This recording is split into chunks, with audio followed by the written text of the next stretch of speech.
Hello, I'm Nancy Windhart, and if we haven't met before, I am a professional animal communicator, and I also teach classes and professional training programs in interspecies communication and Reiki for all species. This is the second in a two-part video series that I'm doing with my 10 best tips for communicating with animals. And if you missed the first video, we'll put the link to that down below. It has the first 5 tips. And in this video, I want to share the last 5 tips.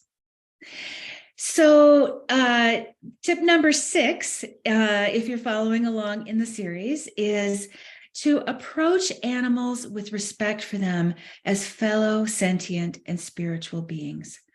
Our attitudes toward animals, more than anything else, is what will allow us to connect with them and communicate with them in this way. And so if we approach them as less than or inferior in awareness or ability in any way, that's going to limit our ability to communicate with them. If we approach them with respect as fellow sentient beings with their own lives, their own awareness, their own experiences, their own spiritual journey, and really approach them as equals with an attitude of curiosity, but also an attitude of respect. This will, more than anything, help to facilitate them being willing to communicate with us and us being able to hear them accurately. So it's really important to cultivate that and to not treat them as babies or less than, but to treat them as equals. Yes, our companion animals are dependent on us in certain ways for care, but that doesn't diminish their equality as fellow beings. And so when we approach them this way, it will start to open the worlds of connection and communication that are possible between us. The next tip is to trust what you receive from the animal. And so in the free class that I have called The Basics of Animal Communication, which you can find the link to in the video notes below, I go into more depth about how we can recognize what this way of communicating feels like, how we experience it, what it looks like. But once we have those basic tools of awareness of what this way of communicating can look like and how we can experience it, then we can learn to trust what we receive. Even if we're not sure that we heard clearly, even if we're not even sure that we're actually receiving, but to have that fundamental trust of okay, something happened and I'm not sure I got it completely, but I'm going to trust that something happened and I got something. That lays the foundation for recognizing our ability to hear in this way, and it also is a way that we say yes to our animal friends in terms of their ability to connect and communicate with us. And this flows into the next tip, really, which is to acknowledge to yourself and your animal friends that you've received something. So you can simply say this verbally or silently, thank you, I got it.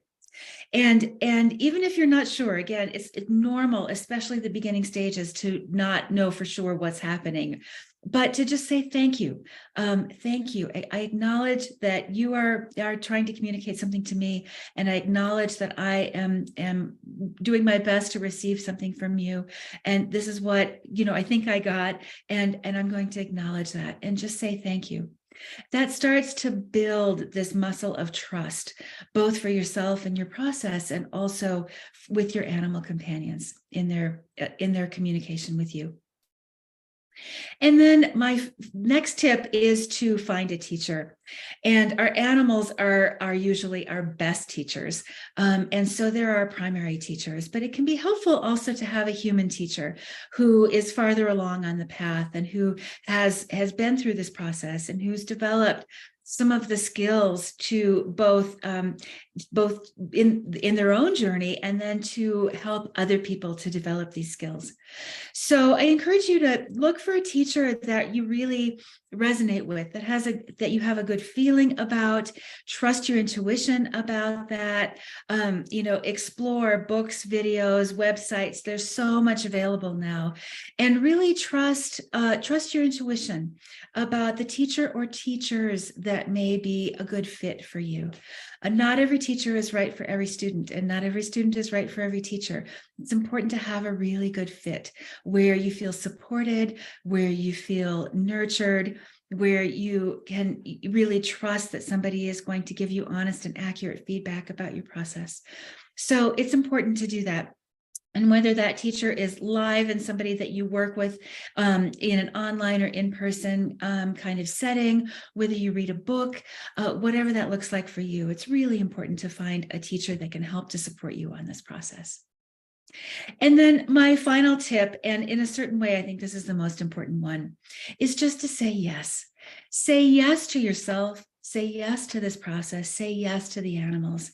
As humans, we're so conditioned to discount what we get. Oh, that was just a coincidence. Oh, I must be making that up. Oh, it's just my imagination. Instead of saying yes, yes, I have the capacity to uncover this birthright, which is the universal language and my natural way of communicating and connecting with all life. Yes, I am able to hear and understand beings of other species, and they are able to hear and understand me. And we can say yes to this process. And what that does is what I talk about in my classes a lot, which is to fertilize this process. So I think of people who are new to uncovering this way of communicating as these beautiful, tender plants that are just starting to come up. They're just starting to grow. And we want to treat that young, flourishing plant with as much goodness and kindness and sunshine and fertilizer and nourishment and water to really encourage that to grow strong and tall and to bloom, to flower, to produce fruit, whatever it is. And so as we think of ourselves and our own process like this, I encourage you to think about it in that way. Say yes to yourself, say yes to your animal friends, and really say yes to embarking on this journey of communicating with all life.